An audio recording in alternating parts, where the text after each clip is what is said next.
Hello दोस्तों, अगर आपका भी बिहार डीएलएड एंट्रेंस एग्ज़ाम 1-2 अप्रैल का है तो उम्मीद करते हैं कि यहाँ से जो है प्रश्न लगभग 10-15 प्रश्न यहाँ से पूछे जाएंगे। तो आज हम उन सारे प्रश्नों का यहाँ पर विश्लेषण करेंगे जो पूछे गए प्रश्न है। तो चलिए, आपके सामने में सबसे पहले है कि भाषा की सबसे छोटी इकाई क्या है। तो भाषा की सबसे छोटी इकाई के बारे में अगर हमको जानना है तो आपको जानना पड़ेगा, किसी भी इंसान के अंदर दो ही चीज़ होता है, एक होता है मन और एक होता है बुद्धि। क्या होता है? बुद्धि। जो मन कुछ भी करता है, मन करता है कि खूब खाए, मन करता है कि भर दिन सुतले रहे, मन करता है किसी का गला दबा दे, बुद्धि कहता है कि इसको गला दबा देगा तो तुमको हो जाएगा फांसी। तो बुद्धि क्या है? एक नियंत्रण है। तो वर्ण हम जानते हैं, और कई सारा जो हमारे जो वर्ण हैं, जो भाषा जो है वो वर्ण से मिलकर बनता है। किससे मिलकर बना है? वर्ण से मिलकर बनता है। जैसे अगर हम कहें कई सारा अगर फूल मिल जाए तो फूलों की माला, और कई सारा जब वर्ण मिल जाए तो उसी को हम लोग कहते हैं वर्णमाला। तो आपसे क्वेश्चन पूछ रहा है कि भाषा की सबसे छोटी इकाई क्या है। तो भाषा की सबसे छोटी इकाई 3 ही होता है। कितना होता है? 3 होता है। पहला को कहते हैं वर्ण। उम्मीद करते हैं कि वर्णमाला आप समझ गए। वर्ण। दूसरा को कहते हैं शब्द। तीसरा को कहते हैं वाक्य। क्या कहते हैं? वाक्य। दोस्तों, वर्ण का कोई अर्थ नहीं होता है। जैसे आपसे कहे क, ख, ग, घ, अंग, च, छ, ये सब क्या अर्थ है? कुछ नहीं है। जब वर्ण जब मिल जाएगा तो क्या बनेगा? कोई शब्द बनेगा। शब्द का अपना अर्थ होता है। शब्द का अपना अर्थ होता है। आप ये भी बात याद रख लीजिएगा। तो भाषा के अंग के सबसे छोटे इकाई पूछेगा क्या है, तो वर्ण है। वर्ण का कोई अर्थ नहीं होता है, लेकिन शब्द का अर्थ होता है। और वाक्य क्या है? वाक्य क्या है? वर्णों के क्रमबद्ध समूह को। जैसे अगर हम कहें क्रमबद्ध समूह मतलब क्या होता है? लगातार। जैसे मैं घर जाता हूँ, अगर इसी को कहें हूँ जाता मैं घर, कैसा लगेगा? तो ये क्रमबद्ध नहीं ना है। तो वर्णों के क्रमबद्ध समूह को या सार्थक समूह को हम लोग वाक्य कहते हैं। हम लोग काफ़ी अच्छा तरीका से डिस्कशन करने वाले हैं। यहाँ से आपका एक भी प्रश्न गलती नहीं होगा, उम्मीद के साथ हम कह सकते हैं। चलिए, दूसरा नंबर का प्रश्न आपके सामने में है। वर्णमाला कहते हैं, मैंने आपको बताया था, जब बहुत सारा फूल मिल जाएगा तो फूलों की माला, जब बहुत सारा वर्ण मिल जाएगा तो वर्णों की माला। तो देखिए, ऐसा ऑप्शन आपको कहाँ दिख रहा है? वर्णों के संकलन। संकलन मतलब होता है मिलना। तो ऑप्शन 20 का क्या हो जाएगा? बिल्कुल राइट हो जाएगा। चलिए, तीसरा नंबर का प्रश्न आपके सामने में है। निम्न में से कंठ ध्वनियाँ कौन सी है? आपसे पूछ रहा है कि कंठ से जो आवाज़ निकलता है वो कौन सा है। इसका मैंने 2 ट्रिक आपको बताया हूँ, आपको जो अच्छा लगे आप याद कर लीजिएगा। एक तो है काटो मुर्गा दांत से। क्या है? काटो। दोस्तों, अब यहाँ ध्यान देने की बात यह है, काटो को हम काटो ऐसे लिखते हैं, काटो, लेकिन हमको ऐसे नहीं लिखना है, हमको लिखना काटो। प्रेम से काटो मुर्गा दांत से। प्रेम से हम कुछ भी कर सकते हैं। जैसे आपने शादी के कार्ड में पढ़ा होगा, मेरे भाई के शादी में जरूर से जरूर आना, उसमें लिखा रहता है जलूल से जलूल आना। उसी प्रकार काटो मुर्गा दांत से, क से कवर वर्ग हुआ तो कवर में कंठ आता है। तो ऑप्शन नंबर ए बिल्कुल राइट हो जाएगा। और दूसरा ट्रिक मैंने आपको बताया था, अकु विसर कंठराम पुकारो, इच्छस भी है तालू राम, रिटस पुकारे मुर्धा जी। तो इस ट्रिक से भी बनेगा। तो आपको जो अच्छा लगता है आप यूज कर सकते हैं। अगर आपको उच्चारण स्थान अगर पूरा कंप्लीट जानना चाहते हैं तो मैं वीडियो में लिंक डाल दूंगा, आप लोग वहां से जाकर के देखिए। काफ़ी ज़बरदस्त हिंदी का वहां पर वीडियो बना हुआ है। चलिए, चौथा नंबर का प्रश्न है, स्थान के आधार पर बताइए कि मूर्धन व्यंजन कौन से हैं। मतलब मूर्धा से पूछ रहा है कि कौन सा है। मैंने आपको बताया था, अकु विसर कंठराम पुकारो, इच्छस भी है तालू राम, रिटरस पुकारे मुर्धा जी। अब यहाँ पर देखिए, रिटरस पुकारे मुर्धा जी, रिटरस में री होता है और ट से टवर्ग वर्ग होता है। टवर्ग में टो ठो डो ढ और मूर्धन्त न होता है और रो होता है और स, ये वाला स। तो ये सब का उच्चारण स्थान पूछे क्या होता है, तो इस सब का उच्चारण स्थान मूर्धा होता है। तो आप ये भी याद रख लीजिए। और ऐसा ऑप्शन देखिए आपको कहाँ दिख रहा है, तो डो ढ हमको दिख गया, टो ठो टवर्ग वर्ग में आया, तो ऑप्शन सी इसका बिल्कुल राइट होगा। चलिए, हम लोग बढ़ते हैं नेक्स्ट प्रश्न में। अगला प्रश्न है, निम्न में से अल्पप्राण वर्ण कौन से हैं? अल्पप्राण।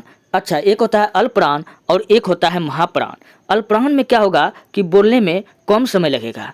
क्या लगेगा? कम समय लगेगा। अब मतलब ठंडा टाइप का फीलिंग्स होगा।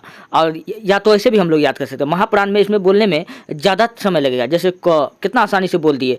ख, देखिए ये थोड़ा लंबा जा रहा है। तो इसी प्रकार अगर ऐसे आप नहीं याद रख सकते हैं, ऐसे देखिए कि अल्पप्राण जो होता है वो ठंडा होता है। क्या होता है? ठंडा आएगा।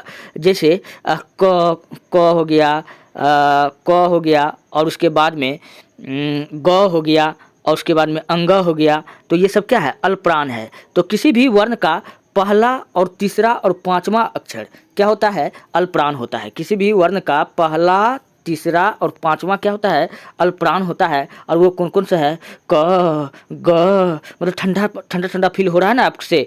और पांचवा कौन है, अंग, तो ये क्या हो रहा है कि ठंडा फील हो रहा है। तो अल्पप्राण क्या होता है, किसी भी वर्ग का पांचवा जो लेटर होता है, पहला, तीसरा और पांचवा अल्पप्राण होता है। तो उम्मीद करते हैं कि आपको समझ में आ गया होगा, आप ऐसे भी याद रख सकते हैं। चलिए बढ़ते हैं नेक्स्ट प्रश्न की ओर। अगला प्रश्न आपके सामने में है, वाह वाह, निम्न में से नासिक व्यंजन कौन सा है। कितना लड्डू वाला प्रश्न आ गया कि नासिक व्यंजन कौन सा है। मैंने आपको ट्रिक बताया था, नासिका से पंचमा अक्षर जानो, अब उच्चारण स्थान कंप्लीट मानो। आपने अगर ये ट्रिक पढ़ा होगा तो आपको जरूर याद हो जाएगा। तो नासिका से पांचवा अक्षर, अच्छा, क ख ग घ में अंग होता है पांचवा अक्षर, च छ ज झ में य होता है पांचवा अक्षर, टवर्ग वर्ग में मूर्धन्त न होता है पांचवा अक्षर, तो थ द ध में न होता है पांचवा अक्षर, और प फ ब भ में म होता है पांचवा अक्षर। तो यहाँ पे देखिए य हमको दिख रहा है, यानी चवर्ग वर्ग का दिख रहा है। यह सब नहीं होगा तो नासिका से जिसका नाक से उच्चारण होता है, किसका होता है, तो ऑप्शन बी इसका बिल्कुल राइट हो जाएगा। आप लोग को मैं बहुत मज़ा से उच्चारण स्थान समझाया हूँ, क्या होता है नाक, क्या था मूर्धा। अच्छा, मूर्धा, जहाँ जहाँ पर आपका जीभ ठोकर मारता है वो सब मूर्धा है। तो वो ये बात मैं आपको बता देंगे, फिलहाल अभी हम बताते हैं। चलिए 7वां नंबर का प्रश्न है, ए आई वर्ण क्या कहलाते हैं। अब देखिए कितना अच्छा शानदार प्रश्न आ गया, ए आई वर्ण क्या कहलाते हैं। मैंने आपको ट्रिक में बताया था, ए आई कहे कंठे तालु, ए आई खुद कहता है कि मेरा उच्चारण स्थान कंठ और तालु दोनों से होता है। तो ऐसा ऑप्शन खोजिए, आपको कहाँ दिख रहा है। तो ऐसा ऑप्शन आपको ऑप्शन डी में मात्र दिख रहा है, कंठ और तालु। तो ऑप्शन डी बिल्कुल राइट हो जाएगा।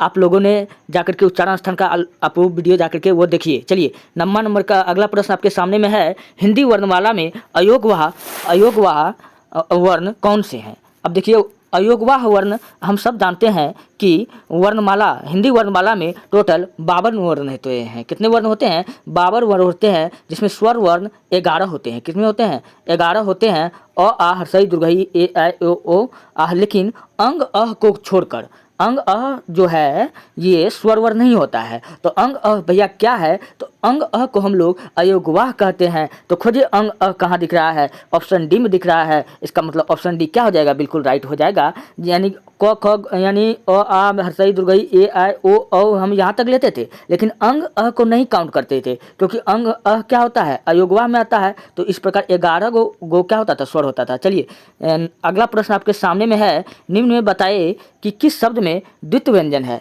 देखिए अब यहाँ आपका दिमाग से खेल रहा है कि किसमें दो गो व्यंजन है, किसमें 2 गो है। आप पुनः को देखने गए तो पुनः को जैसे आप देखते हैं पहरसू का न विसर्ग है, तो ये मात्रा न है, तो ये 3 गो है। तो हमको दुइये को पूछ रहा है कि द्वितीय व्यंजन किसमें है। इलाहाबाद में ढेरी व्यंजन है, इसको सोचना ही नहीं है। उत्साह में 2 से अधिक दिख रहा है। दिल्ली में देखिए 2 और ल ही दिख रहा है। तो इसका ऑप्शन नंबर सी क्या हो जाएगा, बिल्कुल राइट हो जाएगा। चलिए 10वां नंबर का प्रश्न आपके सामने में है, तालव स, मूर्धन स ह, मतलब तीनों स और ह कौन से व्यंजन है। तो ये तीनों स जो है दोस्तों, इसको हम लोग कहते हैं जनरली उष्ण व्यंजन कहते हैं। क्या कहते हैं, इसमें बोलने में आपको गर्म हवा महसूस होगा, गर्म हवा महसूस होगा। जैसे स, देखिए ये थोड़ा जोर से ताकत बोला जाता है। मूर्धन स, दंत स, ह, क, कितना आसान है बोलने में। तो क वाला जो था वो अल्पप्राण था, आपको बताया था। और ये उष्ण व्यंजन है, क्या है, स, मूर्धन स, तीनों स क्या है, ये उष्ण व्यंजन है। और एक था आप याद रख लीजिएगा ह, तो उष्ण व्यंजन है। और उष्ण व्यंजन को ही दोस्तों हम लोग कहते हैं संघर्षी, मतलब इसको संघर्ष करके बोला जाता है, थोड़ा जोर से बोला जाता है, संघर्षी भी कहते हैं। इसलिए इसका ऑप्शन सी क्या हो जाएगा, बिल्कुल राइट हो जाएगा। चलिए 11वां नंबर का प्रश्न की ओर हम लोग बढ़ते हैं। 11वां नंबर का प्रश्न है, निम्नलिखित में से बताइए कि नवीन विकसित ध्वनियाँ कौन सी है। अब नवीन विकसित ध्वनियाँ पूछ रही है कि यह कौन सी है। तो नवीन विकसित ध्वनियाँ को आपको जानने के लिए आपको जानना पड़ेगा, नवीन विकसित ध्वनियाँ में आपको क्या शब्द जानना पड़ेगा। जब भी आपको क दिखे, क्या दिखे, क दिखे और ऐसा बिंदा टाइप में, बूंदा टाइप में दिखे, और ख दिखे और ख के बाद में ऐसा बिंदा टाइप में दिखे, ग दिखे, ग तो लिखले रहेगा लेकिन ऐसा मतलब बूंदा टाइप में दिखे, तो ये सब समझिएगा कि नवीन विकसित ध्वनियाँ है। क, ख, ग, ज, फ, ये सब क्या है, नवीन विकसित ध्वनियाँ है। कौन कौन आपको बताया, मैं फिर से आपको बता रहा हूँ, क ख ग ज फ, इसको हम लोग नवीन विकसित ध्वनियाँ या इसी को कोई कोई कहता है कि नव विकसित ध्वनियाँ या इसी को हम लोग आगत ध्वनियाँ भी कहते हैं। तो इतना सारा नाम से हम इसको जानते हैं। यानी कि क ख ग में ये देखिए ये बिंदा आपको दिख रहा है ना छोटा सा, तो ऐसा अगर आपको दिख जाए तो आपको बताना है कि नवीन विकसित ध्वनियाँ है। चलिए इसका ऑप्शन नंबर 1 क्या हो जाएगा, बिल्कुल राइट हो जाएगा। चलिए 12वां नंबर का प्रश्न आपके सामने में है, निम्न में से कौन सा घोष वर्ण है।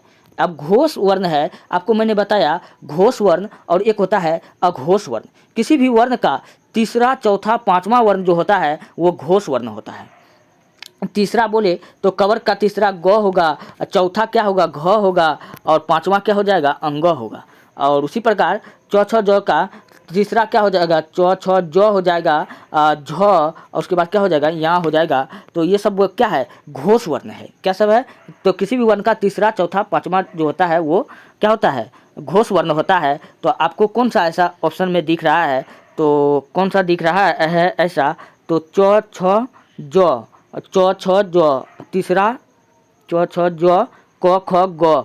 तो हाँ, तो इसका राइट आंसर क्या हो जाएगा, प फ ब म। हाँ, ये वाला दिख रहा है चौथा, ऑप्शन सी बिल्कुल राइट हो जाएगा। चलिए हम लोग बढ़ते हैं अगले प्रश्न की ओर। अगला प्रश्न आपके सामने में है कि कौन सा अमानक वर्ण है। जब मैंने आपको वर्ण पढ़ाया था, वर्ण जब बहुत सारा वर्ण मिल जाता है तो वर्णमाला उसको हम कहते हैं। जब बहुत सारा फूल मिल जाता था उसको हम लोग फूलों की माला कहते हैं। जब बहुत सारा वर्ण मिल जाता है तो उसको हम लोग कहेंगे वर्णों की माला। तो वर्णमाला में जब मैंने आपको पढ़ाया था क ख ग घ अंग, ये सब मैंने देखा था, लेकिन इस टाइप का संयुक्त अक्षर वाला सब इस टाइप का तो मैंने आपको नहीं बताया था। तो इसलिए ऑप्शन सी क्या हो जाएगा, बिल्कुल राइट हो जाएगा। चलिए 14वां नंबर का प्रश्न है, क ग ज फ। फिर आ गया क ग ज फ, जिसको हम लोग क्या कहते थे, नवनिर्मित ध्वनि कहते थे, या इसी को हम लोग नव विकसित ध्वनि कहते थे, या इसी को हम लोग आगत ध्वनि कहते थे। क ग ज फ, इसमें क्या होता था कि बुंदा लगल रहता था। आप देखिए क के सामने भी बुंदा लगल है, ग के सामने भी, ज के सामने भी, फ के सामने भी।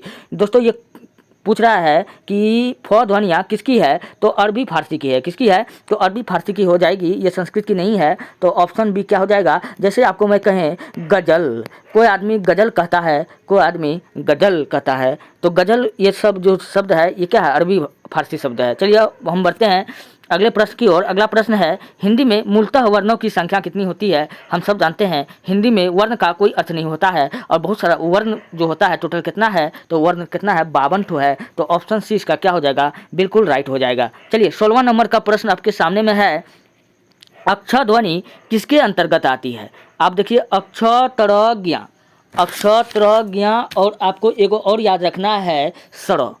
कौन कौन, अक्ष हो गया, तर हो गया, ज्ञ हो गया, और सड़ हो गया। इन सब को दोस्तों हम लोग कहते हैं संयुक्त व्यंजन। क्या कहते हैं, संयुक्त व्यंजन कहते हैं। तो ऑप्शन देखिए आपको कहाँ दिख रहा है, तो ऑप्शन सी में दिख रहा है संयुक्त वर्ण। तो ऑप्शन सी इसका बिल्कुल राइट हो जाएगा। चलिए 17वां नंबर का प्रश्न आपके सामने में है, हिंदी शब्दकोश में अक्षर का क्रम किस वर्ण के बाद आता है। तो हम सब जानते हैं अक्षर को हम लोग लिखते हैं तो क प्लस के एस एच के, क हो गया, क के बाद ना लिखेंगे, तो अक्षर में क छुपल है, तो इसलिए क के बाद ना आएगा। तो ऑप्शन ए क्या हो जाएगा, इसका बिल्कुल राइट हो जाएगा। 18वां नंबर का प्रश्न है कि ज्ञ किन वर्णों के संयोग से बना है। ज्ञ ऑप्शन डी में देखिए ज और न्य के मिलने से बना है, तो ये तो बिल्कुल ही गलत है। ज और ध के मिलने से बना है, नहीं। ज और य के आधार ज और य के मिलने से बना है, नहीं। ज और य के मिलने से बना है। तो ऑप्शन ए क्या हो जाएगा, इसका बिल्कुल राइट हो जाएगा। फिर 19वां नंबर का प्रश्न है, अघोष वर्ण क्या है। मैंने आपको बताया एक होता था घोष और एक होता था अघोष वर्ण। घोष वर्ण किसी भी वर्ण का तीसरा चौथा पांचवा होता था। अब यहाँ पूछा है अघोष वर्ण किसी भी वर्ण का पहला और दूसरा वर्ण, पहला और दूसरा वर्ण, जैसे क ख हो गया, च छ हो गया, ये सब बोलने में कम टाइम लगता है। तो ये सब क्या है, ये सब जो है अघोष वर्ण है। तो उसी प्रकार हो गया पहला और दूसरा, जैसे अ आ, हाँ ये मिल गया, च छ ज, ये तीसरा में आ गया।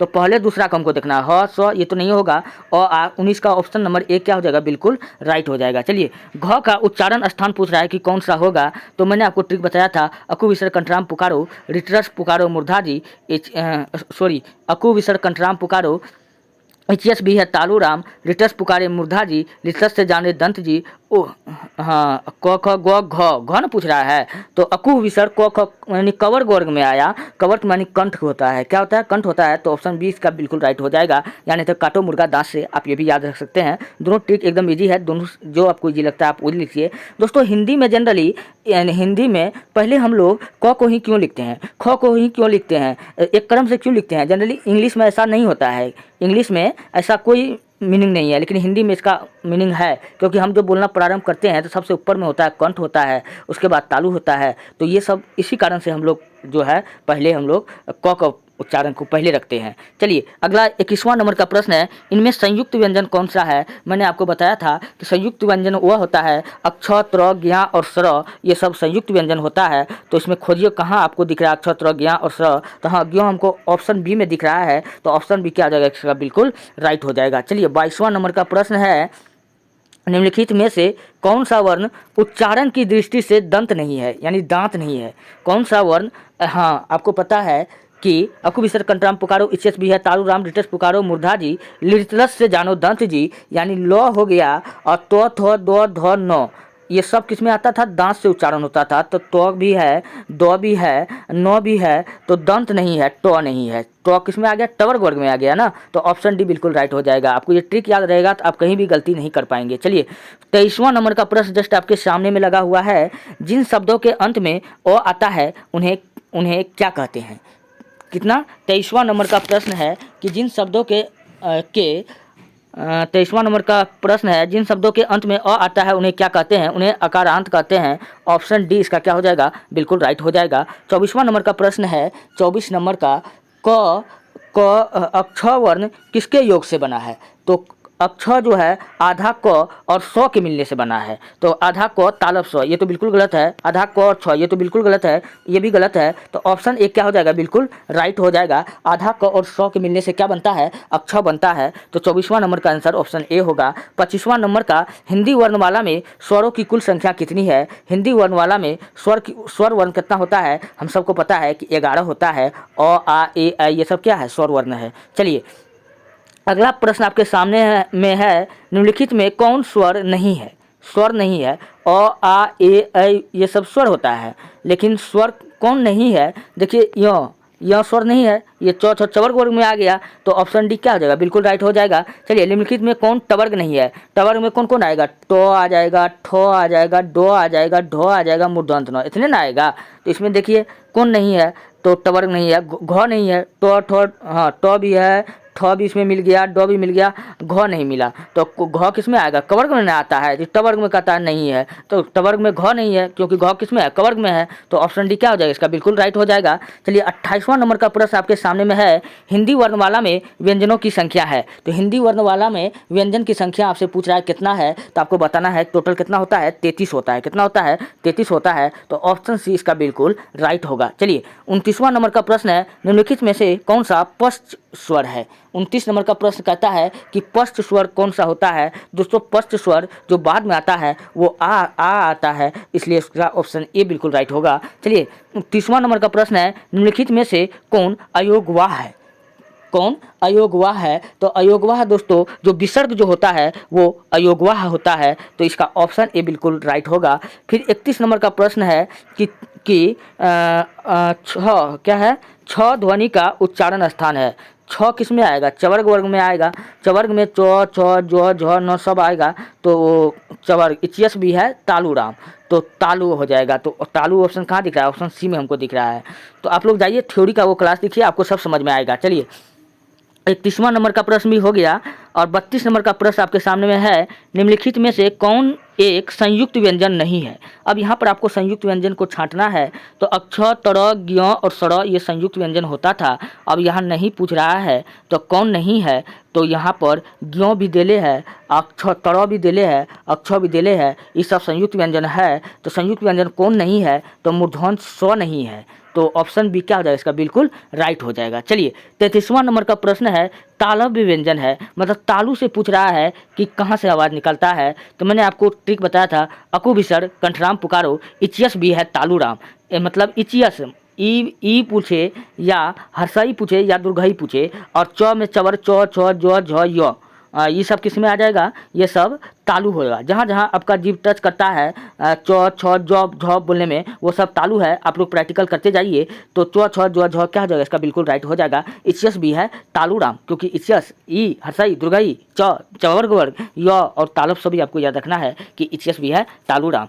आप ये बात आप जाकर के वीडियो देखिए, आप प्लीज़ जाकर के आप थ्योरी वाला वीडियो देखिए उच्चारण स्थान का। चलिए 34वां नंबर का प्रश्न है, य र ल व किस वर्ग के व्यंजन है। देखिए य र ल व इसको बोलने में कम समय लगता है, कम समय लगता है। कितना आसानी से बोलते हैं य र ल व य र ल व, मतलब ये बोलने में ठंडा ठंडा फील हो रहा है। क्या हो रहा है, ठंडा फील हो रहा है। तो अब ठंडा लगता है, आप कैसे कहते हैं य र ल, तो ठंडा लगता है आदमी ऐसे करता है। तो और जब यही हो गया तालब स हो गया, तालब स, मूर्धन स, दहन स, ये सब देखिए ये इसमें ज़ोर से बोलना पड़ता है, गर्मी फील होता है। तो ये उष्ण व्यंजन है, लेकिन जिसको बोलने में कम समय लगता है उसको हम लोग अंतस्थ व्यंजन कहते हैं, जो ठंडा फील करवाता है। चलिए आप जैसे आप याद रख सकते हैं, यही सब चीज़ बच्चा रटता है तो आपको रटना नहीं है। चलिए 35 नंबर का क्वेश्चन आपके सामने में है, अनुनासिक का संबंध होता है। अनुनासिक देखिए, नासिक का मतलब होता है नाक होता है, इसमें अनु लग गया, इसका मतलब नाक और मुंह दोनों हो गया। ऑप्शन सी इसका बिल्कुल राइट हो गया। अनुनासिक का संबंध नाक और मुंह दोनों से है, तो आपको ये भी बात याद रखना है। 36वां नंबर का प्रश्न कहता है कि अनुनासिक व्यंजन कौन से होते हैं। अनुनासिक व्यंजन यानी कि अनुनासिक में यानी कि नाक और मुँह से बोले जाने वाले व्यंजन कौन कौन होते हैं। तो हम जानते हैं नाक से बोला जाता है वर्ग का 5वां अक्षर को बोला जाता है। नाक से नासिका से 5वां अक्षर जानो, अब उच्चारण स्थान कंप्लीट मानो। आपने ये ट्रिक याद किया होगा मेरा वीडियो में, तो आपको जरूर पता होगा कि किसी भी वर्ण का जो 5वां अक्षर होता है, क ख ग घ का अंग है, च छ ज झ का य है, ट ठ ड ढ का न है, त थ द द का न है, तो वर्ग का 5वां अक्षर ऑप्शन डी क्या हो जाएगा, इसका बिल्कुल राइट हो जाएगा। चलिए 37 नंबर का प्रश्न आपके सामने में है, हिंदी वर्णमाला में स्वरों की संख्या कितनी है। तो दोस्तों हिंदी वर्णमाला में स्वर वर्ण की संख्या कितना है, तो वो है 11 है। ऑप्शन सी इसका क्या हो जाएगा, बिल्कुल राइट हो जाएगा। कंठोष्ठ ध्वनि का उदाहरण है, तो मैंने आपको बताया था ए ऐ कहे कंठे तालु। कंठोष्ठ मतलब कंठ और ओष्ठ दोनों, तो कंठोष्ठ, कंठ और ओष्ठ को मिलाने पर क्या बनता है, कंठोष्ठ बनता है। तो मैंने आपको बताया था। फिर से मैं आपको उच्चारण स्थान का एक सॉन्ग है जो ट्रिक है मैं आपको बता रहा हूँ, आप लोग ध्यान से सुनिए। आप जाके वीडियो भी देख सकते हैं जाकर के। ट्रिक था, अकु विसर कंठराम पुकारो, इच्छस भी है तारू राम, रिटरस पुकारो मूर्धा जी, लिटस से जानो दंत जी, उप आते हैं ओष्ठ में, केवल व दंतोष्ठ में, ए ऐ कहे कंठे तालु, ओ कंठोष्टम में, नासिका से 5वां अक्षर जानो, अब उच्चारण स्थान कंप्लीट मानो। तो ए ऐ कहे कंठे तालु यानी कि कंठ और तालु से जो आवाज़ आता है वो किसका आता है, ए आई का आता है। तो ऑप्शन नंबर बी बिल्कुल राइट हो जाएगा। दोस्तों ये रहा कुछ प्रश्न जो आपके एग्जाम बिहार डीएलएड या किसी भी एग्जाम में हिंदी से आपसे ये सब प्रश्न पूछा जाता है। अगर आपने इतना अगर कर डाला, आपका 10 से 15 नंबर कोई रोकने वाला नहीं है। यही सब प्रश्न पूछा जाता है। आगे मैं हर रोज़ वीडियो डालता रहता हूँ। डीएलएड का हो गया, चाहे किसी भी एग्ज़ाम की हो, सब एग्ज़ाम का तैयारी इस चैनल पे कराया जाता है। आप लोग चैनल को सब्सक्राइब करने में बिल्कुल न शर्म करे। अगर आपको हमारा पीडीएफ चाहिए तो आप जाइए हमारे टेलीग्राम चैनल पर, वहाँ पर आप सर्च कीजिए ITIHASKI दुनिया 99, वहाँ से आप पीडीएफ प्राप्त कर सकते हैं। दोस्तों मिलते हैं नेक्स्ट वीडियो में। धन्यवाद। आप लोग इतना प्यार देते हैं, मेरा वीडियो आजकल आप लोग बहुत अच्छा रिस्पॉन्स दे रहे हैं, जो मुझे काफ़ी ज़्यादा हेल्प करता है कि मैं अगला वीडियो और आपके लिए और अच्छा से अच्छा बना सकूँ। चलिए मिलते हैं नेक्स्ट वीडियो में। धन्यवाद।